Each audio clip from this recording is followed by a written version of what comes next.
நாமத்திலே கொண்டு வந்திருக்கிற உங்கள் எல்லாரையும் நாங்கள் வாழ்த்தி வரவேற்கிறோம். நாங்கள் கத்திரி செய்திக்காக நாங்கள் கடன் செலுக்கிறோம். நாங்கள் லூக்கா புத்தகம் 13ஆம் அதிகாரத்துக்கு நாங்கள் திருப்பி போகிறோம். 13ஆம் அதிகாரம் திருப்பி 6ஆம் வசனத்திலிருந்து வாசிப்போம். அப்பொழுது அவர் ஒரு உவமையையும் சொன்னார். ஒருவன் தன் திராட்சை தோட்டத்தில் ஒரு அத்திமரத்தை நட்டிருந்தான். அவன் வந்து அதிலே கனியை தேடின போது ஒன்றும் காணவில்லை. அப்பொழுது அவன் தோட்டக்காரனை நோக்கி, இதோ 3 வருஷமாய் இந்த அத்திமரத்திலே கனியை தேடி வருகிறேன், ஒன்றையும் காணவில்லை. இதை வெட்டி போடு, இது நிலத்தையும் ஏன் கெடுக்கிறது என்றான். அதற்கு அவன், ஐயா, இது இந்த வருஷமும் இருக்கட்டும், நான் இதை சுற்றிலும் கொத்தி எரு போடுவேன். கனி கொடுத்தால் சரி, கொடாவிட்டால் இனிமேல் இதை வெட்டி போடலாம் என்று சொன்னான் என்றார். ஒரு ஓய்வு நாளில் அவர் இறக்கமான நல்ல தகப்பனே, இந்த நாளுக்காக நாங்கள் நன்றி செலுத்துகிறோம். உங்களுடைய வார்த்தை மூலமாக நீர் எங்களோடு இடைப்படும்படியாக நாங்கள் ஜெபிக்கிறோம். அப்போ நான் உண்மை குறித்து அறிந்து கொள்வதற்கு கர்த்தாவே உங்களுடைய மனக்கண்களை நீங்கள் பிரகாசிக்க வேண்டும் என்று ஜெபிக்கிறோம். சிறு பிள்ளைகளிலிருந்து பெரியவர் வரைக்கும் உங்களுடைய வசனத்துக்கு செவி கொடுத்து அதை அறிந்து உமக்கு நன்றி சொல்ல கற்று உதவி செய்யுங்க. அன்றைய வார்த்தைக்கு கர்த்தாவே விரோதமாக கிரியை சித்தரிக்கிற எல்லா எதிர்வல்லமைகளை நாசமோசத்தில் பொல்லாத ஆவிகளால் பாவிக்கப்படுகிற எல்லா தடைகளை கர்த்தராகிய இயேசு நிர்மூலமாக்கி அன்றைய நீர் எங்களை நடத்தும்படியாக ஜெபிக்கிறோம். மறைத்து உங்களுடைய பரிசுத்த ஆவியின் மூலமாக நீர் வெளிப்படும்படியாக நம்ம ஜெபிக்கிறோம். இயேசு கிறிஸ்துவின் தூய நாமத்தில் ஜெபிக்கிறோம் எங்கள் ஜீவனுள்ள நல்ல பிதாவே, ஆமென். ரைட், இந்த வசனத்துக்கு நாங்கள் போறதுக்கு முன்பதாக நல்ல கவனிங்க. இன்னைக்கு நம்முடைய இலங்கை தேசத்தில் ஒரு மிகப்பெரிய கொடூரமான ஒரு சம்பவம் நடந்துச்சு. அப்ப இந்த நடந்த சம்பவத்தின் மூலமாக அநேகருக்கு பல கேள்விகளை நான் செஞ்சிருக்கோம், எழுப்பியிருக்கும். பாண்டவராகிய இயேசு கிறிஸ்துவை பற்றி நாங்கள் பேசும்போது ஆண்டவர் வந்து சிறந்த இரக்கம் உள்ளவர், அன்புள்ளவர், தயவு நிறைஞ்சவர், சாணி அவர் கிருபை பொருந்தின தெய்வம் எல்லாம் சொல்றாங்களே. அப்ப இயேசு கிறிஸ்து தான் மெய்யான தேவனாக அப்படி இருப்பது தான் உண்மையாக இருந்தாலும் சாணி இந்த பெரிய அழிவு சாணி ஏற்பட்டுச்சு. ஒருவேளை பெரிய பெரிய ஆக்கள்லாம் வந்து பெரிய அநியாயக்காரர்களா துணியக்காரர்களா இருந்திருக்கலாம்.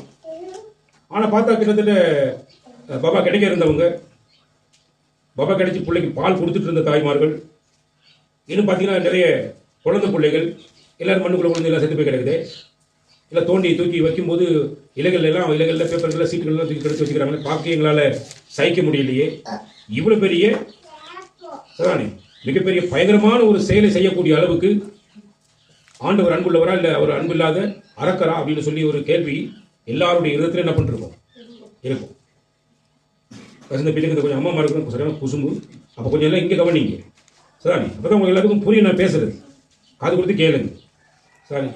இப்படி ஒரு கேள்வி உங்களுக்குள்ள இருக்குதா இல்லையா சொல்லுங்க. அப்படி இருக்கிறவங்க கை வந்து காட்டுங்க. எனக்கு ஆண்டு வந்து அன்புள்ளவர்னு சொல்றோம். ஆனா இவ்வளவு பெரிய அழிவுல சின்ன சின்ன குழந்தை முதல் கொண்டு செஞ்சு போய்க்கிறது. இவ்வளவு பெரிய காரியத்தை பண்ணவர் வந்து அவர்கிட்ட எப்படி அன்பு இருக்க போகுது அப்படிங்கிற கேள்வி இருக்கிறவங்க கை வந்து காட்டுங்க. எனக்கு யார் நீங்க வெக்கப்பட தேவையில்லை. உண்மையாகவே உங்களுக்கு அப்படி கேள்வி இருக்கும்போது நீங்க என்ன செய்யலாம், கை வந்து காமிப்பா. எல்லாருமே இப்போ பெரிய பிரில்லியன் இருக்கிறீங்க. ஏன்னா எல்லாருக்கும் வந்து கடவுளை பற்றி தெரியுது போல. இப்போ சாரி இப்போ நல்ல கவனிங்க. அப்ப ஏன் அப்படி நடந்தது, என்ன காரணத்துக்காக நடந்தது? சரி, இப்போ மறைச்சு போனவங்க செத்து போனவங்க எல்லாம் அநியாயக்காரங்க, அட்டுழியக்காரங்க, பெரிய பயங்கரமான பாவிகள், குடிகாரர்கள், பெரியக்காரர்கள், கொள்ளைக்காரர்கள், மிகப்பெரிய அக்கிரம செய்யக்காரர்கள் இப்போ மனுக்குள்ள போயிட்டாங்க. மிச்சம் இருக்கிற நாமெல்லாம் சானே உத்தமர்கள் அப்படின்னு சொல்றவங்க கொஞ்சம் கை வைத்து காட்டுங்க.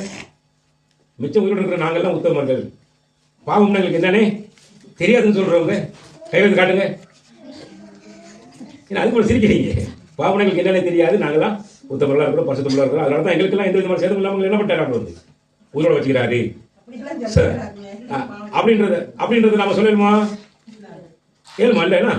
அப்ப அப்படி பார்த்தா செத்தவர்களை விட இப்ப இருக்கிற ஒரு கூட்டம் தான் நினைக்கிற மாதிரி பயங்கரமான கூட்டம் என்ன செய்யுது வந்து உலகத்துல இருக்குது இல்லையா? அக்கிரமக்காரர்கள்லாம் சத்தம் இல்லாமல் நினைஞ்சிட்டு இருக்காங்க, ஒளிஞ்சிருக்கிறாங்க இல்லையா? அப்ப ஏன் கடவுள் அப்படிப்பட்டவங்களை வச்சுக்கிறாரு? மிச்சமான என்ன செய்யப்பட்டிருக்கு வந்து அடிபட்டிருக்காரு. அப்ப இந்த இடத்துல நீங்க பார்க்கும்போது நல்லா கவனிங்க சானே. இங்க ஒரு உவமையை பேசுறாரு. அப்பொழுது அவர் ஒரு உவமையையும் சொன்னார் அப்படின்னு ஆரம்பிக்கிறார் வசனம். அப்பொழுது அவர் ஒரு உவமையையும் சொன்னார் அப்படின்னு அதுக்கு முன்னாடி ஏதோ சொல்லுகிறார். அதுக்கு ஒரு உவமைக்கு பதிலாக வேற ஒரு விஷயத்தை என்ன பண்ணுகிறார் சொல்லியிருக்கிறார். சாரே நாங்க வாசிப்போம் 1ஆம் வசனத்திலிருந்து. பிளாட்டோ சில கலிலேயருடைய இரத்தத்தை அவர்களுடைய பலிகளோடு கலந்திருந்தான். அந்த வேளையிலே அங்கே இருந்தவர்களில் சிலர் அந்த செய்தியை அவருக்கு அறிவித்தார்கள்.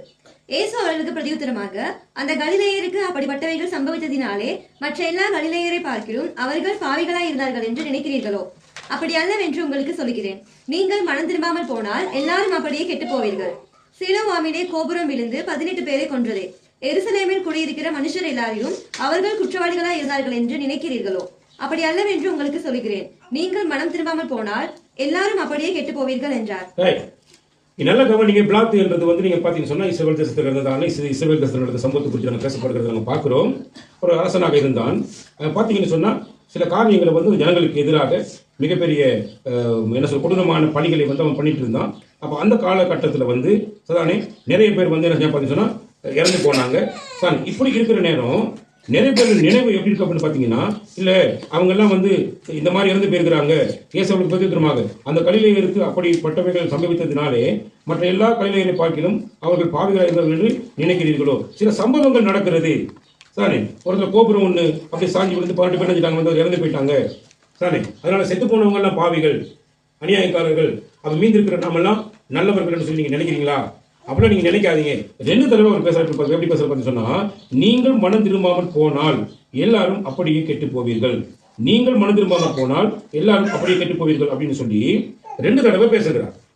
Sir right. இன்னைக்கு நாங்க இந்த செய்திக்கு ஒரு தலைப்பு நாங்க வைப்போம் அப்படின்னா என்ன செய்யலாம் பார்த்தீங்கன்னா, சார் தயவு தாட்சணியத்தை யாரிடத்தில் எதிர்பார்க்கிறாய்? தயவு தாட்சணியத்தை யாரிடத்துல எதிர்பார்க்கிறாய்? நல்லா கவனிங்க. இப்ப இந்த கட்டப்பட்ட கோபுரம் இதெல்லாம் நீங்க பாத்தீங்கன்னா ஒரு மண் பாத்திரத்தை செய்வதற்கு என்னெல்லாம் தேவை? ஒரு மண் பாத்திரத்தை செய்வதற்கு என்னெல்லாம் தேவை சொல்லுங்க, ஒருத்தர் சொல்லுங்க பார்ப்போம். என்னெல்லாம் தேவை? களிமண் தேவை, வேற தண்ணி வேற, சொல்லுங்க. ஒரு அச்சு இயந்திரம் ஒன்று தேவை, வேற அது காய்கிறதுக்கு வெப்பம் வேணும், காற்று வேணும், இதெல்லாம் வேணும். வெறும் வெயிலில் வச்சா என்ன அதெல்லாம் அப்படி வெடிச்சு போயிடும். அப்போ காற்றுல தான் என்ன செய்வாங்க. அதுக்கப்புறம் வந்து அக்னியில் என்ன செய்வாங்க, வச்சு சுட்டி எரிப்பாங்க இல்லையா, ஒரு மண் பாத்திரத்தை செய்யறது. அந்த மாதிரி இப்போ கோபுரங்கள் கட்டுறதுக்கும் நீங்கள் பார்த்தீங்கன்னு சொன்னால் நிறைய நீங்கள் பார்த்து சீமெந்துகளை பாவிச்சிருப்பாங்க, கல்லுகளை பாவிச்சிருப்பாங்க, சாரி தண்ணீரை பாவிச்சிருப்பாங்க. அந்த கோபுரம் காய்கிறதுக்கு வெயில் அடிச்சிருக்கும், காற்று பட்டிருக்கும், இப்படி எல்லா விஷயமும் இருக்கும். சாரி, நல்ல கவனி. இப்போ கல், மண், தண்ணீர், காற்று, மடுது நெருப்பு, இதுல எல்லாம் நல்ல கவனிங்க. இதுல எல்லாத்துலையும் உயிர் இருக்கா? சொல்லுங்க, உயிர் இருக்கா? இல்லை. வேற உணர்ச்சிகள், உணர்வுகள் இருக்குதா? இல்லை. உணர்ச்சிகள் அதுக்கு என்ன ஒண்ணுமே இல்லை. வேற இரக்கம் இருக்கா? அன்பு, தயவுதாட்சணியம், இப்படி பார்க்கற குணாதிசயங்கள்லாம் இருக்கா? கொஞ்சம் சிந்திச்சு பாருங்க. சரி, இப்ப இதுகளுக்கு எதுவுமே கிடையாது. கல்லுக்கு இல்லை, மண்ணுக்கு இல்லை, மரத்துக்கு இல்லை, காற்றுக்கு இல்லை, தண்ணீருக்கு இல்லை, நெருப்புக்கு இல்லை. இதெல்லாம் எதுக்குமே உணர்வுகள், உணர்ச்சிகள் எதுவுமே என்ன செய்யப்படாது, இல்லவே இல்லை. சாரி, ஒரு பலகையை எடுத்து அதை அறுத்து சாரி அதில் ஆணி வச்சு அடித்தாலும் பலகைக்கு என்ன செய்ய போறது இல்லை, சொரணை கிடையாது. சரிதானே? ஒரு கல் ஒன்று எடுத்து அந்த கல்லை சம்மட்டியால் அடிச்சு நொறுக்கணும். சம்மட்டி தான் சில நம்ம பாசையில் சம்மட்டியில் அடிச்சு நொறுக்கினாலும் அந்த கல்லுக்கு என்ன செய்ய போறது இல்லை, வழி தெரிய போறது இல்லை. சரிதானே? மண்ணை நீங்க கவனிச்சிங்க சொன்னா, மண்ணை எவ்வளவு தான் அதை கொத்தி என்னத்தை தானே பண்ணாலும் மண்ணுக்கு எந்த ஒரு வழியும் என்ன செய்ய போறது இல்லை, தெரிய போறது இல்லை. காற்று நம்மளால அடிக்கணுமா? நம்மளால ஒண்ணுமே பண்ண முடியாது. தண்ணீரை அடிக்கணுமா? ஏல. அக்கினியே ஒண்ணுமே பண்ணல. நல்லா கவனிங்க. இது எல்லாவற்றையுமே ஆண்டவர் படைத்திருக்கிறார். எதுக்கு அப்படின்னு பாத்தீங்கன்னா, மனுஷர்களுடைய தேவைகளுக்காக படைச்சு வச்சிருக்கிறார். மனுஷர்களுடைய தேவைகளுக்காக என்ன பண்ணிக்கிறாரு, படைச்சு வச்சுக்கிறார். நம்மளையும் படைத்து நமக்கு தேவையான சகலத்தையும் கர்த்தர் என்ன பண்ணிக்கிறார், அந்த பூமியில படைச்சு வச்சிருக்கிறார். இப்ப இந்த உயிர் இல்லாத, உணர்வுகள் இல்லாத, உணர்ச்சிகள் இல்லாத, அன்பு, இரக்கம், தயவு, தாட்சணியம் எதுவுமே பாராம இருக்கக்கூடிய இந்த காரியங்களுக்கெல்லாம் இப்ப இதெல்லாம் நீங்க சொல்லுங்க, இந்த இதான் சொல்லுவீங்க, இந்த 5 பூதங்கள்னு சொல்லுவீங்க இல்லையா? வந்து படிக்கும் போது என்ன சொல்லுவீங்க, சொல்லுங்க, 5 பூதங்கள் சொல்லுங்க, சத்தமா பேசுங்க. ரைட், இதுல வந்து 5 பூதங்கள் சொல்லுவீங்க இல்லையா? இதையெல்லாம் கடவுள் என்று வணங்கும்படி உங்களுக்கு சொன்னது யாரு? இதெல்லாம் கடவுள் என்று வணங்கும்படி உங்களுக்கு கற்பித்தவர்கள் யார்? எதெல்லாம்? எந்த உணர்வும் இல்லை, எந்த உணர்ச்சிகளும் இல்லை, உயிர் இல்லை, எங்க மேல தயவுதாட்சியம் பாராட்டாது, அன்பு காட்டாது, எங்களை அரவணைக்காது, எதுவுமே பண்ணாது. சரி, இதுகள் எல்லாம் கடவுள் என்று ஆராதிக்கும்படி உங்களுக்கு சொல்லிக் கொடுத்தது யார்? சரி, இப்ப இந்த கேள்விக்கு மனுஷர்கள் என்ன பதில் சொல்லுவாங்க?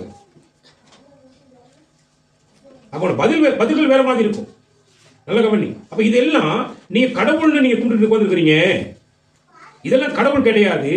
உங்களுடைய தேவைகளுக்கு உங்களுக்கு என்ன செய்யப்பட்டுச்சு, இதெல்லாம் கொடுக்கப்பட்டுச்சு. சரி. ஆனா இவைகள் எல்லாம் எந்த தயவு தாட்சணியும் பாராம உங்களை எல்லாரையும் அழிக்கக்கூடிய வல்லமை பொருந்தினது அப்படின்றத தேவன் வந்து இந்த பூமியில எல்லாருக்கும் வெளிப்படுத்தி காண்பிக்கிறார். தண்ணி வருது, கொஞ்சமா வந்து என்ன பண்றாங்க, தாகத்துக்கு அள்ளி பிடிச்சிக்கிறோம். அதே வெள்ளமா வந்து என்ன நடக்கும், காற்றாட்டு வெள்ளமா வந்து நடக்கும், எங்களை எல்லாரையும் அழிச்சு போட்டுரும். சாமி எங்க பார்த்து ஒரு சின்ன கல் எடுத்து நம்ம என்ன பண்ணுவோம், கடவுளை வழி போடுவோம். அதே கல் பாறை ஒன்று பிறண்டு வந்தா என்ன செய்வீங்க, கும்பிடுவீங்களா? கீழே நின்று எப்படி கும்பிடுவீங்க? கீழே நின்று கல் பாறை பிறண்டு வந்து என்ன செய்வீங்க? கீழே நின்றுட்டு அந்த கல்லை கும்பிடுவீங்களா? கும்பிட்டு இந்த ஆண்டு நீ காப்பாத்து ஆண்டு கும்பிடுவீங்களா, இல்லை கல்லை கும்பிடுவீங்களா? எதை கும்பிடுவீங்க?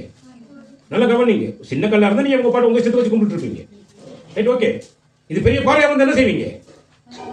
கொஞ்சம் யோசிச்சு பாருங்க. சரி, கொஞ்சம் நெருப்பு வச்சு நீங்க சோறாக்கி கறி வச்சு சாப்பிட்டுக்கலாம். அதே காட்டு தீயா பரவணும் என்ன செய்வீங்க?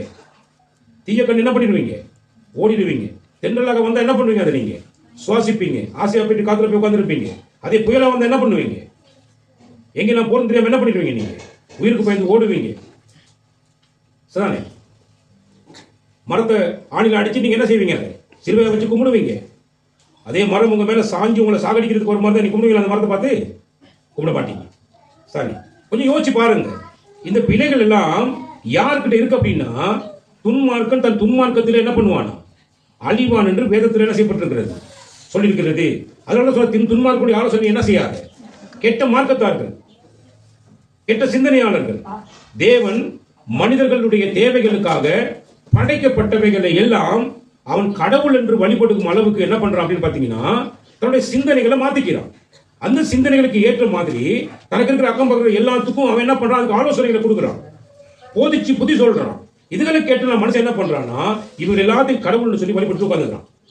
இதெல்லாம் கடவுள் இல்லை, இதெல்லாம் பயங்கரமான ஈவு இறக்கமே இல்லாத அரக்கத்தனமா இழிவு புறப்படும், இதெல்லாம் மனுஷர்கள் அப்படியே என்ன பண்ணி விட்டுரும், அழிச்சு விட்டுரும். அப்படிங்கிறதுக்கு ஆண்டவர் வந்து அடையாளபூர்வமான ஒரு மிகப்பெரிய செய்தியை, ஒரு உயிருள்ள செய்தியை இலங்கை தேசத்துக்கு இன்னைக்கு நாளில் கொடுத்திருக்கிறார்.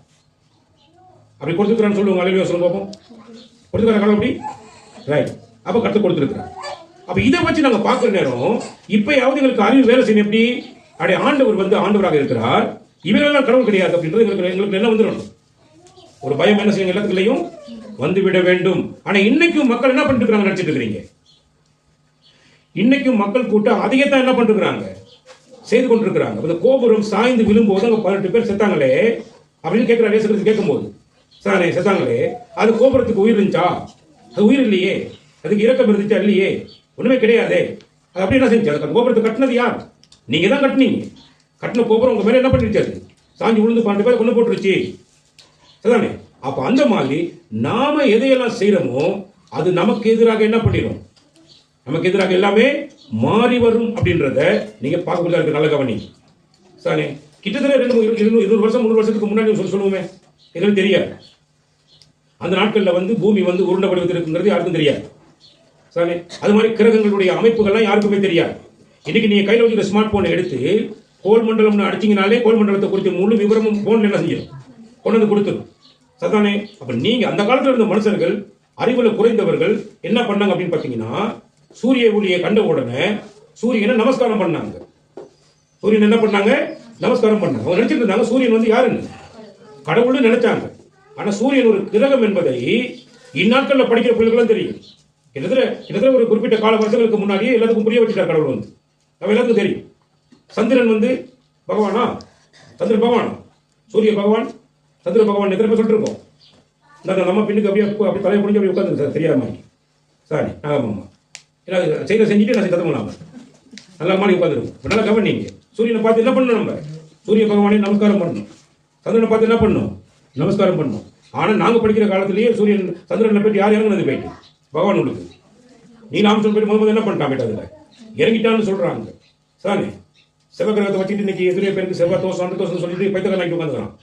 செவ்வாய் கிரகத்தில் போயிட்டு நாசா விண்வெளிக்கு என்ன பண்றாங்க, இப்போ வீடு கட்டலாமல் வச்சுட்டு இருக்காங்க. போயிட்டு பூமியில் அங்கே இப்படி வச்சிருக்க அவன் ட்ரை பண்ணிட்டு இருக்கான். வியாழனுக்கு போறான். இப்படி பல கோள்களுக்கு மனுஷன் என்ன பண்ணிட்டு இருக்கான், போய்கிட்டு இருக்கோம். இங்க இருந்து என்ன பண்றோம் அப்படின்னா, அங்க அவ்வளவு கிரகங்களையும் நம்ம என்ன பண்ணிட்டு இருந்தோம், கடவுள்னு கும்பிட்டு இருந்தோம், கடவுள்னு வழிபட்டு கொண்டு இருந்தோம்.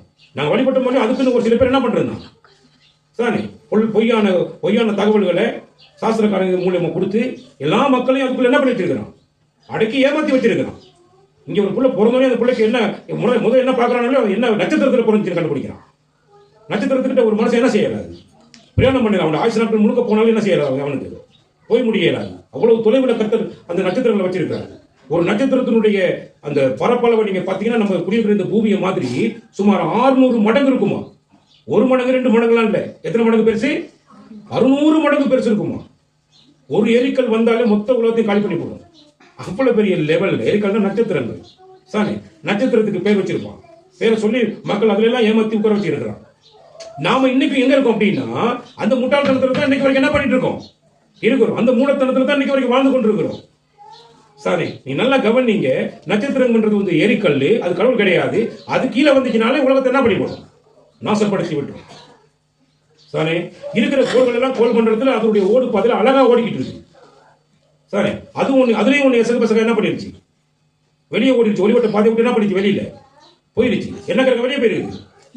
என்னது? புல்டோ. நாங்கள் டொப்பி சாப்பிட்டுருக்கோம். புல்டோன்னு கிரகம் என்ன பண்ணிக்குது?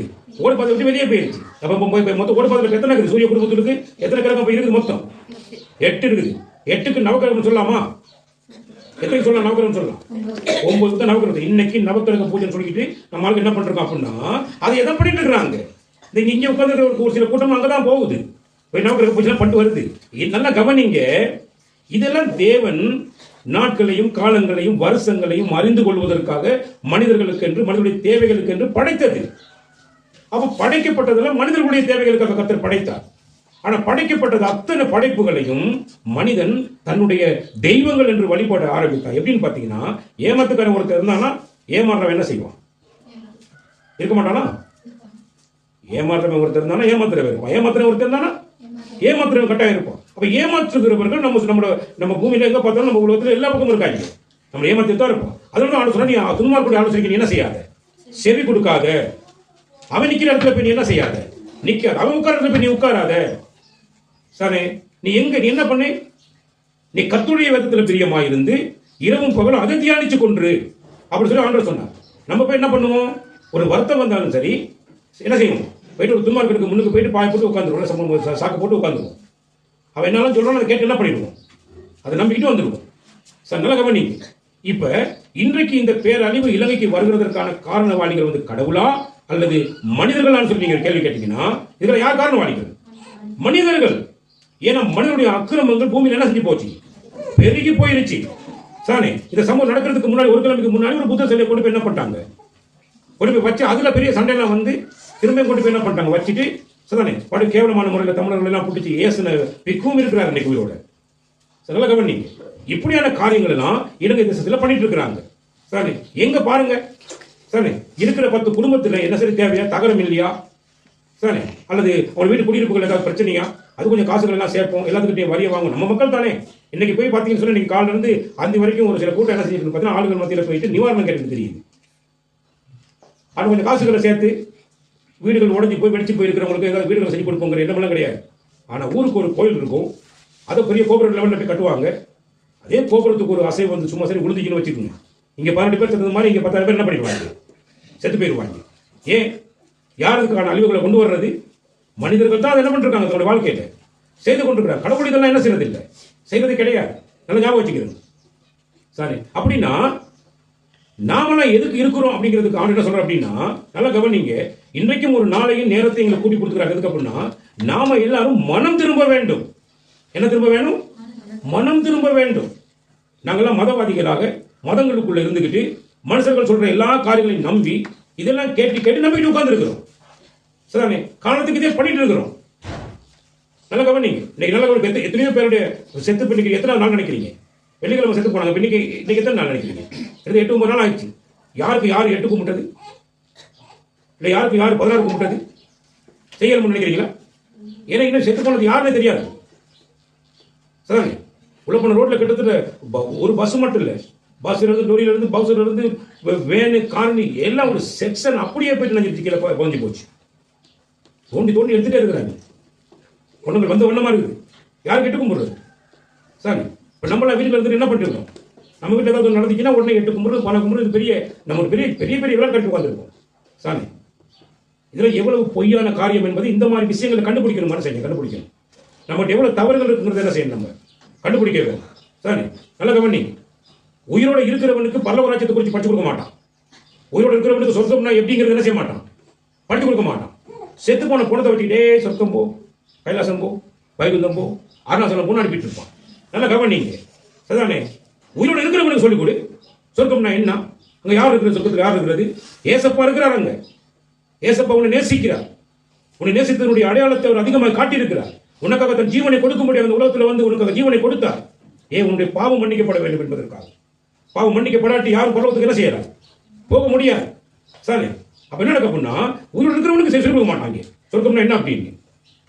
செத்து போன என்ன பண்ணிருப்பான், அதை நம்பி பல பேர் என்ன பண்ணிட்டு இருப்பான், போயிட்டு போலில் நின்று அனுப்பிக்கிட்டு இருப்பாங்க. ஒருத்தர் போய் என்ன செஞ்சிட்டு இருப்பான், அது சொல்ல சொல்ல சொல்ல சொல்ல என்ன பண்ணிட்டு இருப்பாங்க. சார் நீங்க பார்த்துருப்பீங்களே, சில பணத்தை வச்சுட்டு அவங்க பண்ற கூத்துக்களை கொஞ்சம் பார்த்துருப்பீங்க நீங்க. சார் இதெல்லாம் எவ்வளவு பெரிய பொய்யான விளையாட்டுகள், எவ்வளவு பெரிய. இப்ப இன்னைக்கு யாரு சொர்க்கத்துக்கு அனுப்புறது, இந்த மண்ணுக்குள்ள இருக்கிற அவ்வளவு பேத்தையும். சார் சுனாமியில் எவ்வளவு பேர் செத்து போனாங்க, இதுல யார் அனுப்புனது, ஒருத்தருமே கிடையாது. சரி, அப்ப இந்த நிலையில ஏன் எங்களுடைய அறிவு கண்கள் இன்னும் திறக்கப்படாமல் இருக்கிறது? எங்கள் அறிவு கண்கள் திறக்கப்பட வேண்டும். சானே, அப்ப நல்ல கவனிங்க. இந்த காற்று, மண்ணு, மரம், சானே நீங்க பாக்குற நெருப்பு, சானே நீங்க பாக்குறதான மலை, இது எல்லாம் ஒரு நாளும் சதானே என்ன செய்யாது, கடவுளாக மாறுறதுக்கு வாய்ப்பே இல்லை. காத்துக்கு வாயு பகவானம். சரி, நமக்கும் பின்னுக்கு போறதுக்கு வாயு தான் பேர் இருக்கு. அப்ப அவர் பகவான். நல்லா யோசிச்சு பாருங்க. சரி, கேஸ்டிக்கு வந்து அன்னைக்கு நிறைய பேருக்கு என்ன போயிட்டு இருக்கும், வாய் போயிட்டே இருக்கும். அப்ப வாயு பகவானா நம்ம என்ன பண்ணிட்டு இருக்கிறோம், சரி நம்ம என்னென்ன செஞ்சுட்டு இருக்கிறோம் யோசிச்சு பாருங்க. நாம கடவுளை குறித்த அறிவுல குறைஞ்சி போய் காரியங்கள் என்ன பண்ணிட்டு இருக்கோம், இன்னைக்கு வரைக்கும் பண்ணிட்டு இருக்கோம். இப்ப நான் பேசும்போது நீங்க யோசிப்பீங்க, என்ன இவர் இப்படி எல்லாம் பேசிட்டு இருக்காரு அப்படின்னு. ஆனா அதான் உண்மை. நீங்க செவி கொடுத்து கேட்டு பாருங்க, அதுதான் உண்மை. சரி, ரைட். குழந்தைகள்லாம் ஏன் செத்து போனுச்சு, குழந்தைகள் மேல ஆண்டுக்கு இறக்கமே இல்லையா அப்படின்னு கேட்டீங்கன்னா, 5 வயசுக்கு கீழ்பட்ட பிள்ளைகளுக்கு சரி பாவத்தை குறித்த அறிவு இருக்காது. பாவம் செய்யறதுக்கான திறமையும் இல்லை, பாவம் செய்யறதுக்கூடிய பாவம் செய்யணுங்கிற ஒரு அறிவு அந்த பிள்ளைகளுக்கு என்ன செய்யாது, இருக்காது. அப்ப ஆனப்படினால 5 வயசுக்கு கீழ்பட்ட பிள்ளைகள் மரணிக்கிறத நீங்க பார்க்கலாம். சரி, கேட்டுச்சு. சரி, நீங்க சொல்றது உண்மைதான். அப்படின்னா தான் பிள்ளைகளை பிறக்காமலே இந்த உலகத்துக்கு பிறக்க விடுறதுக்கு முன்னாடியே ஆண்டு கருவிலையை கலைச்சிடலாமே அப்படின்னு. கருவுல புள்ள உருவாகி ஒரு புள்ள இந்த உலகத்துக்குள்ள வந்தாதான் அந்த புள்ள ஒவ்வொரு பிள்ளைகளுக்குள்ளேயும் ஆத்துமான்னு ஒன்று இருக்கும். ஆண்டவருக்கு தேவை ஆத்துமா. இன்னைக்கு நல்லா கவனிங்க. இப்ப இங்கேயும் ஒரு சில பேர் உட்காந்துக்கிறோம், வருஷக்கணக்காக கத்திரி சமத்து வந்துட்டு இருக்கோம். நானும் எவ்வளவோ போதிச்சுட்டு இருக்கோம், கத்திரி வசனத்தை கொடுத்து கொடுத்து போதிக்கிறோம், கண்டிக்கிறோம், கண்டிச்சு புத்தி சொல்றோம். ஆனா சில ஜென்மங்கள் திருந்தவே மாட்டேங்குது. எங்களுக்கு எப்படி தோணுது, இதெல்லாம் பிறக்காம இருந்திருந்தாலே நல்லா இருந்திருக்குமே. என்ன அன்று இவ்வளவு மோசகரமா ஒன்று நடந்துக்குது, இவ்வளவு அட்டுழியத்தை பண்ணுது, இவ்வளவு பாவத்தை பண்ணுது. நீங்க இவங்களுடைய பாவத்துக்காக தான் அடிக்கப்பட்டீங்க, நொறுக்கப்பட்டீங்க, அடக்கம் பண்ணப்பட்டு 3 நாள் உயிரோடு எழுப்பி இன்னைக்கு உயிரோடு இருக்கிறீங்களே, இதெல்லாம் பார்த்துட்டு இருக்கிறீங்கன்னு சொல்லி நாங்க ஒரு சில பேருக்கு ஜெபிக்கும் போது அவளை வேதனையோட என்ன பண்ணிருக்கோம், இன்னைக்கு வரைக்கும் ஜெபிச்சு கொண்டிருக்கிறோம். நல்ல கவனி. நீ 5 வயசுக்கு மேற்பட்ட ரீதியில் வளர்ந்து பெரிய ஆளாகி தேவ சமூகத்துக்கு வந்தும் தேவனுடைய அன்பை, அவருடைய ஆழத்தை, அவருடைய இரக்கத்தை, அவருடைய கிருபையை உணர்ந்து இன்னைக்கு வரைக்கும் என்ன பண்ணிருக்கோம், பாவத்தை பயங்கரமா பண்ணிட்டு இருக்கோம். ஆனா எங்களுக்கெல்லாம் இன்னும் ஆண்டுடைய கோபம் என்ன செய்யறதுக்கு மேல வரல.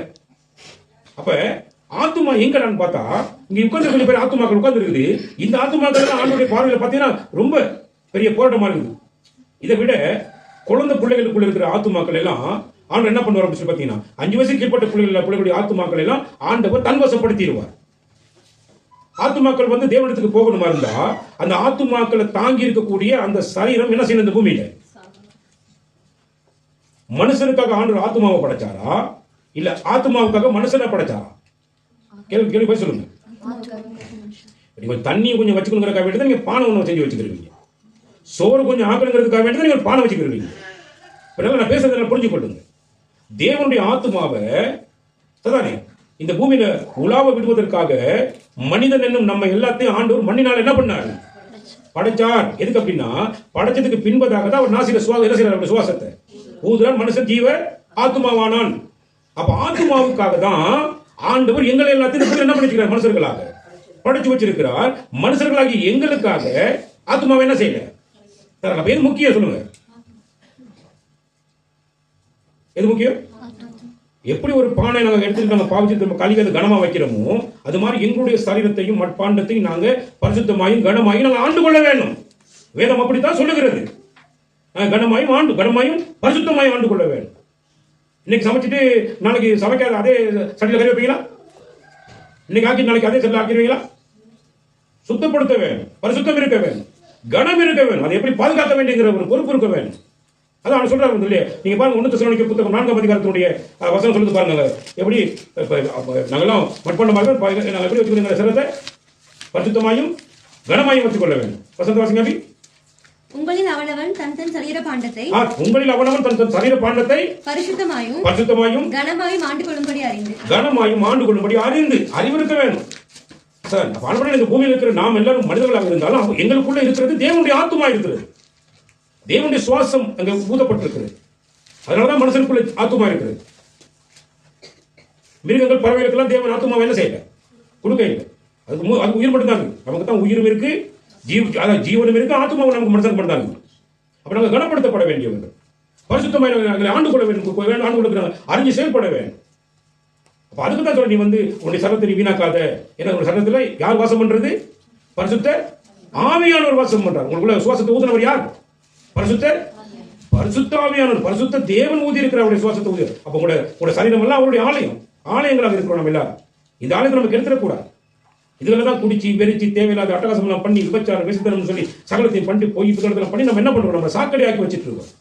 அதனால கடவுளுக்குள்ள என்ன பண்ண முடியல, பேலன்ஸ் செய்ய முடியல. எங்களை கொண்டு அவர் செய்ய நினைத்த காரியம் என்ன செய்ய முடியல, செயல்படுத்த முடியல. அவ்வளவு போராட்டத்தை நாம பண்ணிட்டு இருக்கிறோம். நல்ல கவனி. அப்ப சிறு பிள்ளைகள் பாவம் அறியாதது, பாவம் செய்யாதது, அதுக்கிட்ட பாவம் கிடையாது. ஆனா பிறப்புல ஜென்ம சுபாவத்துல ரத்தத்தில் அந்த பிள்ளைகிட்ட என்ன இருக்குது, பாவம் இருக்கிறது. ஆனா ஆண்டு என்ன பண்றாருன்னா, அந்த பிள்ளைகள் பாவம் செய்வதற்கு முன்பதாகவே 5 வயசுக்கு கீழ்பட்ட பிள்ளைகள் அவர் என்ன செய்யறாரு பார்த்தீங்கன்னா, அவர் மண்ணுல கொண்டாயினா இல்ல கல்லை போட்டு அடிச்சு கொண்டாயினா. ஏன்னா அவருக்கு தேவை என்ன, ஆத்துமாக. நீங்களும் நானும் பார்க்கிறது ஒரு புள்ள என்ற குழந்தை என்ற ஒரு பிணத்தை பார்க்கிறோம்.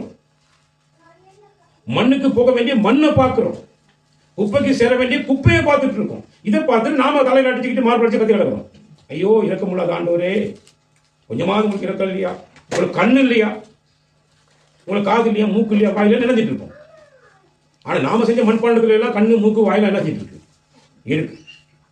நம்மளே தான் வச்சு படைச்சிருப்போம், உண்டாக்கியிருப்போம். அதான் நம்ம இணைஞ்சிட்டு இருப்போம். காலம்புற கடவுள் என்ன பண்ணிட்டு இருப்போம், வழிபட்டு கொண்டிருப்போம். அதுக்கிட்டே கேட்போம் கண்ணு இல்லையா அப்படின்னு, நம்மளே கண்ணை வச்சு போட்டு. சாரி, இது மனுஷர்களுடைய நிலைப்பாடுகள். நல்ல கவனிங்க. மனுஷர்களுக்கு இருக்கக்கூடியதானே என்னது முட்டாள்தனத்தினுடைய அந்த அளவு எவ்வளவுன்றது கண்டுபிடிக்கிற அளவுக்கு முட்டாள்தனத்தை பெருகி போயிருக்கிற மனுஷன். சாரி, அப்ப அங்க நாம பார்க்கறது வெறும் பின்ன மண்ணு, வெறும் குப்பை, அவ்வளவுதான். ஆனால் அதுக்குள்ள இருந்து தானே விசேஷித்த ஆத்துமாவை தேவன் என்ன பண்றார், அவர் தன்வசப்படுத்த தனக்கிட்ட கொண்டு போய் சேர்த்துட்டார். அப்ப நிறைய நீங்க 5000 பிள்ளைகள் சேர்த்தாருன்னா 10,000 பிள்ளைகள் சேர்த்தாருன்னா, இன்னைக்கு இன்னும் கொஞ்சம் சிந்திச்சு பாருங்க. இன்னைக்கு நீங்க 2025வது ஆண்டுல இருக்கிறீங்க. இன்னைக்கு ஒரு குழந்தை பிறந்து அதுக்கு இன்னொரு 10 வயசு வருதுன்னா எத்தனாவது ஆண்டு வரும்னு நினைக்கிறீங்க சொல்லுங்க? 2035 36 வருஷம் ஆகிடும். இப்ப இந்த காலகட்டத்தில் ஏஐ தொழில்நுட்பம் ஒன்று வந்திருக்குது. அது பெரிய பெரிய அட்டகாசத்தில் அந்த தொழில்நுட்பம் என்ன பண்ணிட்டு இருக்கு, இன்னைக்கு பண்ணிட்டு இருக்குது.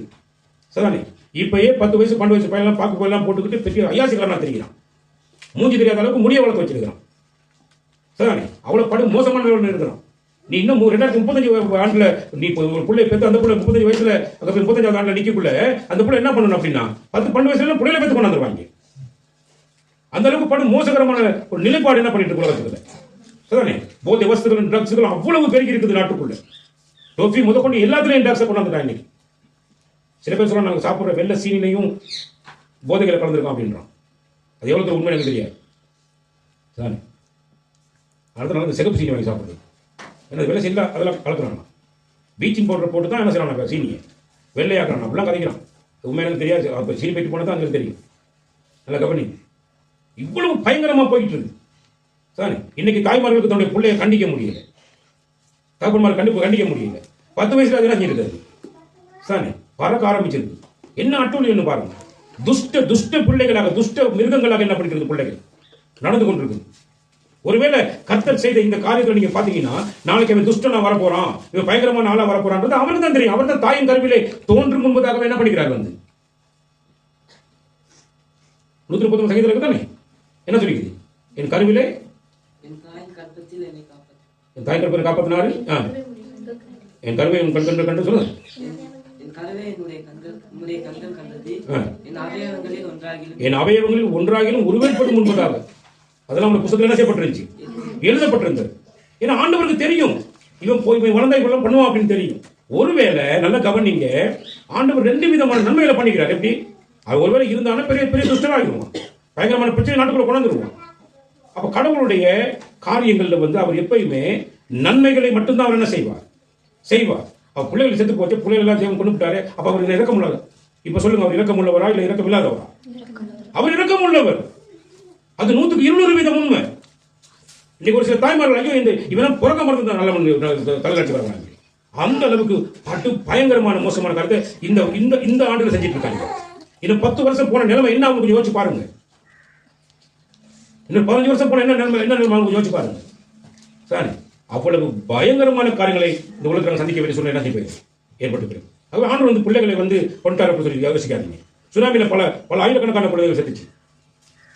நம்ம பார்வையில தான் பிள்ளைகள் செத்துச்சே தவிர தேவனுடைய பார்வையில எல்லாம் என்ன செஞ்சு, தேவனிடத்துக்கு போன ஆத்துமாக்கள் அதெல்லாம் தேவன் அந்த ஆத்துமாக்கள் என்ன பண்ணிக்கிட்டார், கன்வசப்படுத்தி கொண்டார். இன்றைக்கு நம்மள எல்லாரையும் ஆத்துமாக்களா தேவன் தன்னுடைய பக்கத்துக்கு திருப்பறதுக்கு முயற்சி செஞ்சா நாம என்ன பண்ணிட்டு இருக்கோம் தெரியுமா? அவன் அநேகாரம் செத்து போயிட்டான், பாவி செத்து போயிட்டான். இப்படி சொல்லிக்கிட்டு நம்மள என்ன பண்ணிட்டு இருக்கோம், நம்ம பெரிய பரிசுத்தவான்கள் உன்னதமான ஆட்கள் நினைச்சுக்கிட்டு நம்ம என்ன பண்ணிட்டு இருக்கோம், இவங்களை பார்த்து நம்மளை தேட்டிக்கிட்டு இன்னும் பாவத்தை என்ன பண்ணிட்டு இருக்கோம், நாளுக்கு நாள் செஞ்சுட்டே போயிட்டு இருக்கிறோம். பாண்டர் கேட்கிற, நீ அதெல்லாம் செத்து போன நீ நினைச்சிட்டியா? இல்ல, நீ மனம் திரும்பி மனம் திரும்பி நீ மனம் திரும்பாம போனால் எல்லாரும் அப்படியே கெட்டு போவீங்கன்னு அர்த்தம் இல்ல, செத்து போயிருவீங்கன்னு அர்த்தம். என்ன அர்த்தம்? எல்லாரும் செத்து போயிருவீங்க, எல்லாரும் மோசம் போயிருவீங்கன்னு சொல்லி ஆண்டு தெளிவா சொல்றாரு. கெட்டு போறீங்கிறது கதை கிடையாது, அது மொழிபெயர்ப்பு. கெட்டு போறீங்கன்னா செத்து போயிருவீங்கன்னு அர்த்தம். செத்து போயிருவேன் என்ன அர்த்தம் அப்படின்னா, பாவத்தின் சம்பளம் உனக்கு என்னத்தை கொண்டு வரும், மரணம். அந்த மரணத்தில் செத்து போயிருவோம். உன் ஆத்மா எங்க வராது, பரலோகத்துக்கு வராது. நீ மனம் திரும்பினால், மனம் திரும்பி நீ செத்தால், நீ மனம் திரும்பின ஒரு நொடியில நீ 10 நிமிஷம் மனம் திரும்பிட்ட, இந்த செகண்ட் மனம் திரும்பிட்ட. இப்போ உன்னை மண் அப்படியே மூடி உன்னை கொண்டுருச்சு. அந்த ஆத்மா எங்க போயிருக்குன்னு நினைக்கிறீங்க? அது தேவனிடத்துக்கு போயிடும். அதனாலதான் அடிக்கடி சொல்றது, மனம் திரும்பி எப்பொழுதும் பாவ மன்னிப்பை பெற்றுக்கொண்டே இரு. நேரமும் அன்றே நான் பாவி என்னை மன்னிங்கன்னு சொல்லிட்டே இரு. அப்பதான் உன்னுடைய வாழ்க்கையில் எந்த நிமிஷம் உனக்கு மரணம் வருதுன்னு தெரியாத அளவுல உனக்கு மரணம் வரும். அந்த மரணம் உன்னை என்ன செய்யும் அப்படின்னா, குப்பையோட மண்ணோட சேர்த்துரும். உன்கிட்ட ஆத்மா எங்க போய் சேர்த்துரும், தேவனிடத்துக்கு என்ன பண்ணிடும், போய் சேர்ந்துரும். நாமெல்லாம் தேவன் கிட்ட போறதுக்கு வழியை ஆயத்தப்படுத்திக்கிறோம், அவ்வளவுதான். நாம இன்னைக்கு என்ன பண்றோம்னா, இதெல்லாம் நமக்கு வழியே, நம்மளுக்கு நடக்கலையே. நாமெல்லாம் மேட்ல இருக்கிறோம். நம்ம எங்க இருக்கிறோம்? மேட்ல இருக்கிறோம். நம்ம பாதுகாப்பா இருக்கிறோம். கல்லு மேல வீடு கட்டு கல்லு மேல உட்காந்துக்கிறோம். அதனால எங்களுக்கு கல்ல என்ன செய்யாது, பிரச்சனை வராது. கீழே இருக்கிறவங்க தான் கல்யாணம் செய்ய 2 பண்ணி வழியை போட்டு நினைச்சிட்டு இருக்கோம், போயிட்டு இருக்கோம் அப்படிமா. சாரி, நல்லா யோசிங்க. ஆண்டவருக்கு சாரி, ஆண்டவர் சொன்னா மேகம் கூட நமக்கு எதிராக என்ன செஞ்சிடும், வேலை செய்யும். ஏன்னா மேகம் கூட வேலை செய்யுமா? மேகம் மோதிரம் என்ன வருமா? மின்னல் வரும். மேகங்கள் நடுவில் தேவன் மேகத்தை மோதல் பண்ணி அதனால மின்னலை அனுப்புகிறார். மின்னலுடைய தாக்கம் ஒரு ஊரையே என்ன செஞ்சு விட்டுருச்சு, காலி பண்ணிருச்சு. கத்துட்டு விளையாடல. சும்மா மேகத்தில் கூடி மழை பெஞ்சா 3 நாள் பெஞ்சிட்டு இருந்துச்சு. சும்மா காத்து வந்து சும்மா புகையில அவ்வளவு மழை பெஞ்சிட்டு இருந்துச்சு. ஆண்டு சொல்றார், கீழே இருக்கிற ஜலத்துக்கும் மேல இருக்கிற ஜலத்துக்கும் வித்தியாசம் உண்டாக்குனா அப்படின்னு என்ன அர்த்தம்? மேலையான சமுத்திரத்தை கட்டி வச்சிருக்கிறார். நமக்கு தெரியாது. ஆரம்பிச்ச கிட்டத்தட்ட அது 1, 2 இல்ல, அது பைபிள் சொல்றது 40 நாட்கள் தொடர்ச்சியா என்ன செஞ்சு ஆண்டு பூமியில உள்ள மதகுகள் எல்லாம் திறந்து விட்டான், ஊற்று கண்கள் எல்லாம் திறந்து விட்டான். 40 நாட்கள். நீங்க பாக்குற இந்த பூமி எல்லாம் ஒரே தட்டையா தான் இருந்துச்சு ஆரம்ப படைப்புல. சரி, அங்க நோவாவுடைய காலத்தை தண்ணீர் வடிஞ்சு போனதுக்கு பிற்பாடு உலக வெப்பு உருவாகுச்சு. சரி, அவர் ஏற்கனவே ஒரு யுகத்தை என்ன பண்ணிட்டார், மனுஷனுடைய அக்கிரமங்கள் தாங்க முடியாது அழிச்சு தரல. இன்னைக்கு அதான் நடந்திருக்கு. இன்னைக்கு கொஞ்சம் கொஞ்சமா என்ன பண்ணிருக்காரு, ஒரு பகுதியா ஏன் பண்ணிட்டு இருக்கிறாரு. ஒரு பகுதியை அழிக்கும் பொழுது இன்னொரு பகுதியினர் மனம் திரும்ப வேண்டும் என்று எதிர்பார்க்கிறார் கர்த்தர். நாம என்ன பண்ண மாட்டேங்கிறோம், மனம் திரும்ப மாட்டேங்கிறோம். அதுல இருந்து ஊமையை சொல்றார். சரி, தோட்டத்துக்குள்ள ஒரு அத்தி மரத்தை நட்டு வச்சுக்கிறாங்க. எதுக்கு நட்டு வச்சுக்கிறாங்க? அதுல கனி கிடைக்கும் எதிர்பார்க்கிறாங்க. கனி வரல. 1 வருஷம் 2 வருஷம் 3 வருஷமா கனி வரல. இந்த சபையில கொஞ்சம் யோசிச்சு பாருங்க, எத்தனை வருஷமா இருக்கிறீங்க, ஞானஸ்நானத்தை எடுத்து எவ்வளவு காலம். சரி, கனி கொடுக்குறீங்களா? தேவனுக்கு பிரியமானதை செய்றீங்களா? தேவனுக்கு எழுப்பி வேலை செய்றீங்களா? ஒன்றும் செய்ய மாட்டேங்கிறீங்க. அப்ப ஆண்டவர் என்ன பண்றாரு, ஆண்டவர் கோவப்படுறாரு. எப்படி இதுக்கு பிற்பாடு இவளை வைக்கக்கூடாது முடிவு பண்றார். சரி, இரக்கமுள்ள ஆண்டு என்ன பண்றாருன்னா, சரி சரி இல்லை இருக்கட்டும், சரி இந்த வருஷம் என்ன செய்ய டைம் கொடுப்போம், இந்த வருஷம் அது மனம் திரும்பி என்ன செய்யறாங்க. சரி, ஏன் வச்சுக்க அப்படின்னா அவருக்கு ஒண்ணு நீ கெட்டு போறது அவருக்கு பிடிக்காது. நீ நாசமா போறது, நீ சாகுறது அவருக்கு என்ன செய்யறது இல்லை, பிடிக்கிறது இல்லை. சரிதானே? 2 பேருக்கு புத்தகத்தில் வசனம் இருக்கா இல்லையா? முதலாம் அதிகாரத்தில் ஒருவர் கெட்டு போகாமல் எல்லாரும் என்ன பண்ணணுமா? எல்லாம் நித்திய ஜீவனை பெற்றுக்கொள்ளணுமா? அதனால ஆண்டவர் பண்ணியிருக்காரு வந்து. சரிதானே? யோசிச்சு பாருங்க. வாசிங்க 2 பேருக்கு புத்தகம் 3ஆம் அதிகாரம் 8ஆம் வசனம். பிரியமானவர்களே, கர்த்தருக்கு ஒரு நாள் 1000 வருஷம் போலவும் 1000 வருஷம் ஒரு நாள் போலவும் இருக்கிறது என்கிற இந்த ஒரு காரியத்தை நீங்கள் அறியாதிருக்க வேண்டாம். தாமதிக்கிறார் என்று சிலர் எண்ணுகிறபடி கர்த்தர் தமது வாக்குத்தத்தத்தை குறித்து தாமதமாயிராமல் ஒருவரும் கெட்டு போகாமல் எல்லாரும் மனம் திரும்ப வேண்டும் என்று விரும்பி நம்மேல் நீடிய பொறுமை உள்ளவராய் இருக்கிறார். இந்த அத்திமரத்துக்கு மேல தேவனுடைய பொறுமை எப்படி வச்சு? அத்திமரம் என்பது அங்க சொல்லப்பட்ட உவமை. அத்திமரம்னா யார்? நாங்க தான், சபை மக்கள் தான். நீ கனி கொடுக்க வேணும் ஆண்டவருடைய பார்வையில். உங்கள்கிட்ட அன்பு இருக்கணும். உங்கள்கிட்ட அன்பு இருந்துச்சுன்னா நீ கர்த்தர் மேல அன்பு வைப்ப. உன் அன்பு இருந்தா உன் சுத்தி இருக்கிற உன் ஜனங்கள் மேல நீ என்ன செய்வ? அன்பு வைப்ப. எல்லாருக்கும் போய் கர்த்தரை பத்தி சொல்லுவேன். ஏன் நான் இருக்கிறது ஒரு நிமிஷத்துக்கு முன்னாடி ஆண்டு ஒருத்தருக்காவது என்ன பண்ணிடணும்? சத்தியத்தை சொல்லிடணும். என்னுடைய வாழ்க்கையில் அதுதான்.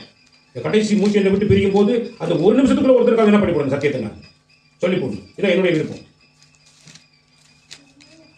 சரி, பேச்சு முடிச்சு நான் இப்போ பேச்சு இல்லாமல் கூட இருக்கக்கூடாது. அந்த கத்தோடைய வசனத்தை என்ன செய்யணும்? என்னை பார்க்க வர ஒருத்தருக்கு என்ன பண்ணி போடணும்? நான் சத்தியத்தை சொல்லிடுறேன். அதுக்கு நான் எனக்கு என்ன செய்யணும்? உதவி செய்யணும். எங்களை எதிர்பார்ப்பா இருக்கும். நல்ல கவனி. ஏன்னா கெட்டு போயிடக்கூடாது. நம்ம நித்திய ஜீவனை அடைய வேணும். நித்திய ஜீவன் எங்க இருக்கிறது? பரலோக ராஜ்யத்தில் இருக்கிறது. இயேசு கிறிஸ்துவோடு கொடுக்கிற வாழ்க்கையில் இருக்கிறது. அதை நான் பெற்றுக்கொள்ள வேண்டும் என்று விரும்பி நீடிய பொறுமை உள்ளவராக இருக்கிறார். சொல்றா, நீ ரைட், பரவாயில்ல, இந்த வருஷமும் என்ன செய்யட்டும்? இருக்கட்டும். என்ன செய்வோம்? அதுக்கு என்ன பண்ணுவோம்? தானே ஐயா, இது இந்த வருஷமும் இருக்கட்டும். நான் இதை சுற்றிலும் கொத்தி எரு போடுவேன். கனி கொடுத்தால் சரி, கொடாவிட்டால் இனிமேல் இதை வெட்டி போடலாம் என்று சொன்னான். இப்படியே தான் ஆண்டு ஒவ்வொரு வருஷத்தை என்ன பண்ணிட்டு இருக்கிறார்? குட்டை போயிட்டு இருக்கிறார். 3 வருஷம் ஆண்டவர் இஸ்ரவேல் தேசத்துக்குள்ள ஊழியம் பண்ணிட்டு இருந்தார். ஆனால் இஸ்ரவேலர்கள் என்ன பண்ணல? இயேசு கிறிஸ்துவை ஏற்றுக்கொள்ளவே இல்லை. மாறாக அவருடைய தீர்மானம் எப்படி இருந்துச்சு? பாவத்தை எப்ப பார்த்தாலும் பாவத்தை கண்டிக்கிறதும், வேலை செய்யறதெல்லாம் குத்தி குத்தி காட்டுறதும் தானே. இப்படியே பண்ணிட்டு இருக்கிறான்னு சொல்லி இவர் வைக்கக்கூடாதுன்னு முடிவு பண்ணி என்ன பண்ணி போட்டாங்க? அடிச்சு கொண்டு போட்டாங்க. அப்படித்தான் நம்மளும் பண்ணிட்டு இருக்கிறோம். சத்திய வசனத்தை வந்து கேட்கறது, இங்க புத்திமதி சொல்லும் போது என்ன பண்ணிடுவோம்? சபைக்கு போக மாட்டா யாரும் புத்திமதி என்ன செய்ய மாட்டாங்க? நம்மளுக்கு சொல்ல மாட்டாங்க. பிள்ளைகளுக்கு புத்திமதி ஒரு தகவல் சொல்றான்னா என்ன அர்த்தம்? அந்த பிள்ளை அந்த தகவல் என்ன பண்றான்? அதிகமாக நேசிக்கிறான்னு அர்த்தம். கடவுளுக்கு புத்திமதி சொல்லிட்டு இருக்காரு என்ன அர்த்தம்? அவர் நம்ம மேல என்ன பண்ணிக்கிறார்? அன்பை அதிகமாக வச்சுக்கிறார் அர்த்தம். நாங்கள் கெட்டு போயிடக்கூடாது புத்திமதி சொல்லிட்டே இருக்கிறார். அதானே? அதனால தான் நிறைய பேர் புத்திமதி சொல்லாத இடத்துக்கு போயிட்டு இருக்கான். ஏன்? யாருனால தான் தனியாக போவான். அடிமா ஒரு தேங்காயை ஒசுக்கு போய் சேர்ந்துருவான். எங்க புத்திமதி என்ன செய்ய மாட்டான்? யாரும் சொல்ல மாட்டான். தானே? நிறைய சேர்த்துப்பாங்க, கத்தமெல்லாம் போவான். தானே? சிலுவை நெத்தியில் பத்திரம் போடுவான். போட்டு உட்காந்து அப்படியே மணி நம்ம சொல்லிட்டு அவன் பாட்டில் நினைச்சு வந்துடுவான். சரி, நீ நிறைய பேர் அப்படித்தான். எனக்கு வந்து உட்கார்ந்தா இங்கே போதிக்குவாங்களே, புத்திமதி சொல்லிடுவாங்களே, நம்மளுடைய பாவம்லாம் நமக்கு வெளியே வந்துருமே அப்படின்னு சொல்ற இந்த மாதிரி எண்ணம் உள்ளவங்க சபைக்கு வர விரும்ப மாட்டாங்க. அந்த ஊழியக்காரனை பிடிக்காது, அந்த கடவுளையே பிடிக்காது. ஆனா கடவுள் என்ன விரும்புறாரு அப்படின்னா, நான் ஒருத்தரும் கெட்டு போயிடக்கூடாது, கெட்டு போகாம எல்லாரும் என்ன எனக்கு போயிடணும், நித்திய ஜீவனை பெற்றுக்கொள்ளணும், எல்லாரும் சொர்க்கத்துக்கு போகணும்னு ஆண்டோட விருப்பம். அதனாலதான் அவர் என்ன பண்றாருன்னா, இன்னைக்கு ஒரு நாள் உங்களுக்கு எனக்கு கூட கொடுத்துருக்கிறார். இன்னைக்கு ஒரு நாள் கூட கொடுத்துருக்கார். நாளைக்கு தேவையா? இன்னைக்கு நான் கர்த்தருக்கு பிரியமான வாழ்க்கை நான் வாழும்போது நாளைக்கு எங்களுக்கு தருவார். இன்னைக்கு இருக்கிற நாளைக்கு இருப்பார். நேற்று இருந்தால் இன்னைக்கு இருக்கிறார், நாளைக்கும் இருப்பார் நம்முடைய தேவன். நமக்கு எல்லாவற்றையும் நமக்கு அருள் இருப்பது எப்படி? ரட்சிப்பை கொடுத்துருந்தா நமக்கு எல்லாத்தையும் அருளாதபடி எல்லாவற்றையும் என்ன செய்வார்? வந்தவர் அருள் செய்கிற தேவனாக இருக்கிறார். சரி, ஆனால் ஒவ்வொரு நாளையும் ஒரு வருஷத்தை ஏன் கூட்டி கொடுக்குறாரு அப்படின்னா, அந்த ஒரு வருஷம் பேர்தே வந்தோன்னா நீங்கள் என்ன பண்ணணும்? நம்ம அதுக்குள்ள பேர்தே கொண்டாடுறோம், கேட்க வெட்டுறோம். நம்ம யோசிக்க மாட்டோம் இந்த வருஷத்தை ஏன் கடவுள் கூட கொடுத்துக்கிறா அப்படின்னா, இந்த வருஷமாவது நான் கனி கொடுக்கணும். ஆண்டவர் இந்த வருஷமாவது என்ன செய்ய? கர்த்தருக்கு கனி கொடுக்கணும், அன்பு இருக்கணும், எல்லாருமே அன்பு உள்ள ஒரு மனசில் நம்ம இருக்கணும் அப்படிங்கிறது அவனை விரும்புகிறார். அதனால நீடிய பொறுமையோடு இருக்கிறார். அவ்வளவுதான். அப்ப தயவுதாட்சணியம் பார்க்கக்கூடியது நாம பார்க்கிற ஐம்பூதங்களா, இல்லாட்டி யார் நமக்கு தயவுதாட்சணியம் பண்ண பார்க்க முடியும்? ஆண்டவர் தான் தயவுதாட்சணியம் பார்க்க முடியும் என்ற வாழ்க்கையில். சாரி, நீ செத்து போனவர்கள் எல்லாம் நீங்க பாத்தீங்கன்னு சொன்னா அவங்களாம் பெரிய பெரிய ஆட்கள் செத்து போயிட்டாங்க. அவங்களெல்லாம் நீங்க யோசிச்சிடாதீங்க. அவங்களுடைய ஆத்மாவுக்கெல்லாம் கணக்கு கொடுக்கப்பட வேண்டும். எங்க ஐயா 10 வருஷம் 15 வருஷம் 50 வருஷம் 100 வருஷம் பரவாயில்ல, இயேசு கிறிஸ்துவை பத்தி தெரியலன்னு சொல்லிடலாம். இயேசு கிறிஸ்து இந்த உலகத்துல வந்து பிறந்து இன்னையோட கிட்டத்தட்ட 2025 ஆண்டுகள் முடிஞ்சு போச்சு. 2025 ஆண்டு இயேசு கிறிஸ்து இந்த உலகத்துல எல்லா மனிதர்களுக்காகவும் அடிக்கப்பட்டு நொறுக்கப்பட்டு அவர் சிலுவையில அவர் எங்களுக்காக மறுத்து தானே அடக்கம் பண்ணப்பட்டு 3வது நாள் உயிரோடு எலும்பி இன்னைக்கு 2000 வருஷம் என்ன செஞ்சு போயிடுச்சு ஆகிருச்சு. இதுவரைக்கும் கடவுளாக இயேசு கிறிஸ்துவை விசுவாசிக்காதவன் நம்பவே மாட்டான். எவ்வளவு சொன்னாலும் ஏற்றுக்கொள்ள மாட்டேங்கிறான். இல்ல எங்க பாட்டை மூட்டலாம் சூரியனை தான் கும்பிட சொல்லிக்கிறாங்க. நாங்கள் சூரியனுக்கு தான் பொங்க வைப்போம். நான் இயேசு கிறிஸ்துக்கு என்ன செய்ய மாட்டோம். இப்படிதான் ஒரு கூட்டம் இருக்குது இந்த உலகத்தில் இருக்குது. நல்லா கவனிங்க. 2000 வருஷம் ஆச்சு இந்த பாடுகள் எல்லாம் செஞ்சு முடிச்சுட்டு ஆண்டு. இன்னும் இதுக்குள்ள இருக்கிற நிறைய பேர் பாவத்துக்கு மனம் திரும்ப மாட்டேங்கிறோம். நான் உட்பட பாவத்துக்கு மனம் திரும்புறத கத்தர் எதிர்பார்க்கிறார். சரி யோசிச்சு பாருங்க. 10 வருஷம் 100 வருஷம் பரவாயில்ல தெரியாது சொல்லிடலாம். 2000 வருஷம் அது இப்ப நீங்க பாத்தீங்கன்னா எல்லாரோட போனுக்கும் நாங்க மெசேஜ் அனுப்பிக்கிட்டே இருக்கிறோம். எங்களுக்கு தெரிஞ்சு எங்களுக்கு யாராவது தெரிஞ்சிச்சுன்னா அவங்க கண்டக்ட் நம்பர் தெரிஞ்சு உடனே அவங்களுக்கு நாங்கள் என்ன பண்ணிடுறோம், ஒரு வேத வசனத்தை அனுப்புறோம். அந்த வசனத்தை பார்த்தும் இயேசு கிறிஸ்து என்ன பண்ண மாட்டேங்கிறாங்க, விசுவாசிக்க மாட்டேங்கிறாங்க. ஏன் விசுவாசிக்க மாட்டேங்கிறாங்க? என்ன காரணம்? இந்த மக்கள் எதை விரும்புறாங்க? ஒளியை பார்க்கிலும் இருளை விரும்புகிறாங்க. ஏன் இருளை விரும்புறாங்க? இருட்டில் தான் நிறைய பாவம் செய்யலாம், யாருக்கும் தெரியாது. கத்தன் கண்டுபிடிக்க மாட்டேன் நினைச்சிட்டு இருக்கிறாங்க. உமது பார்வையிலே வெளிச்சமும் எப்படி வசனம் எப்படி சொல்லுது? இருளும் வெளிச்சமும் சரி. இருளும் வெளிச்சமும் சரி, ரெண்டும் ஒன்று தான் அவருக்கு. சரி, இப்பதான் நமக்கு இங்கே பட்ட பகல் இரண்டாவது இப்ப என்ன அது இருள். அப்ப ரெண்டுக்கும் யார் கடவுளா இருக்கிறாரு? அவர்கிட்ட பார்வை எல்லாம் வெளிச்சத்துல தான் இருக்குது. நம்ம தான் என்ன பண்ணிட்டு இருக்கோம்? எல்லாத்தையுமே இருட்டில் ஓடி ஓடி செஞ்சுட்டு இருக்கோம், பயங்கரமா பண்ணிட்டு இருக்கிறோம். நல்லா யோசிங்க. கடவுள் நம்மளோட இப்போ பேசிட்டு இருக்கிறார். சரி, 2000 வருஷம் ஆச்சு. இன்னும் இயேசு கிறிஸ்துவை விசுவாசிக்கிறேன். யாரை விசுவாசிக்கிறோம்? யாரை நம்புறோம்? யாரை விசுவாசிக்க யாரை நம்புறோம்? 5 பூதங்களை நம்பிட்டு உட்காந்துக்கிறோம். சாணி தனி வெயிலில் காய வச்சா சட்டி என்ன செய்யும்? 4க்கு 3க்கு வெடிச்சு போயிடும். அப்போ சட்டி காயணும் என்ன செய்யணும்? அது இளம் சூட்டில் வச்சு காற்றுல காய வைக்கணும். நாங்கள் புழக்கல்லையே வெயிலில் வைக்க மாட்டோம். ஏன்னா காற்றுல தான் என்ன செய்யணும்? காயணும். சரி, காற்றுல காயணும். இதெல்லாம் நம்முடைய தேவைகளுக்காக தேவனால் படைக்கப்பட்டவைகள். இதெல்லாம் கடவுளாக்கி மனுஷன் அதுகளுக்கெல்லாம் பூஜைகளை செஞ்சு என்னென்ன அட்டகாசம் பண்றாங்கிறது உங்களுக்கு நல்லாவே தெரியும். அவ்வளவு பண்ணிட்டு இருக்கிறோம். இவ்வளவு பண்ணிட்டு இருக்கும்போது அவனுக்கு எப்படி இந்த மாதிரியான ஒரு நிம்மதி இல்லாத ஒரு ஓட்டத்தை ஓட முடியும் பார்த்தீங்கன்னா, சார் நிம்மதி எதிர்பார்த்த கிடைக்குமா? ஒரு நாள் நிம்மதி எதிர்பார்த்து கிடைக்க போகிறது. சரி, தயவு தாட்சரியம் எங்களுக்கு பாராட்டக்கூடிய ஒரே ஒரு நபர் யாருன்னா ஆண்டவராகிய இயேசு கிறிஸ்து தான் எங்களுக்கு பண்ண முடியும். அவரால் படைக்கப்பட்ட எதுவுமே எங்களுக்கு தயவு தாட்சரியம் என்ன செய்யாது. எல்லாத்தையும் இன்னொரு விஷயம் நல்லா கவனிச்சு பாருங்க. நம்ம எல்லாம் கல்லு மண்ணு காத்து இதெல்லாம் வீட்டு உட்காந்துக்கிறோம். மனுஷன் தயவு பாராட்டுறானா? மனுஷன் யாராவது நம்ம தயவு பாராட்டுறானா?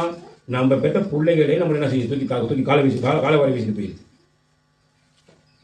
சார், நீ நிறைய பேருடைய கணவர்மார் அவருடைய மனைவிமார் என்ன பண்ணிட்டாங்க? அன்பு இல்லாமல் ஆதரவு காட்ட முடியாமல் நீ தோற்றி விட்டுறாங்க. எத்தனையோ மனைவிமார் அவருடைய கணவர்மார் என்ன பண்ணிக்கிறாங்க?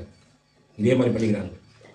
கடவுள் சாயலாக படைக்கப்பட்ட மனுஷனிடத்திலேயே தயவு தாட்சணியம் இல்லை நம்ம யாருக்கு கிடைக்கும்? நம்முடைய கர்த்தராகிய இயேசு கிறிஸ்துவிடத்திலிருந்து கிடைக்கும். இயேசு கிறிஸ்துவை நீ விசுவாசி, உன் உள்ளத்திலே விசுவாசி, உன் வாயில அறிக்கை செய், உனக்கு ரட்சிப்பு உண்டாகும்னு சொல்றாரு ஆண்டவர். உனக்கு ரட்சிப்பு வர வேணும், உனக்கு விடுதலை வர வேணும். உன் உள்ளத்தில் இயேசு கிறிஸ்து விசுவாசி. அவர்தான் எல்லாவற்றையும் பரிபாலனம் பண்ணி கொண்டிருக்கிற தேவன். வானத்துக்கும் பூமிக்கும் ஆண்டவர், வானத்திலும் பூமியிலும் சகல அதிகாரமும் உடைய தெய்வம் ஆண்டவராக இயேசு கிறிஸ்து. அவரை நோக்கி சரியா பார்த்துட்டோம் அப்படின்னா சாரி, நம்முடைய வாழ்க்கை எப்பொழுதும் தயவும் அவருடைய கிருபை நம்மளை சூழ்ந்து கொண்டே இருக்கும். வேற என்ன சொல்றது அப்படின்னா, ஜீவனோட நாளெல்லாம் என் நன்மையும் கிருபையும் என்னை தொடரும். நன்மையும் கிருபை மட்டும் தொடர்ந்து கொண்டே இருக்கும், தீமை தொடராது.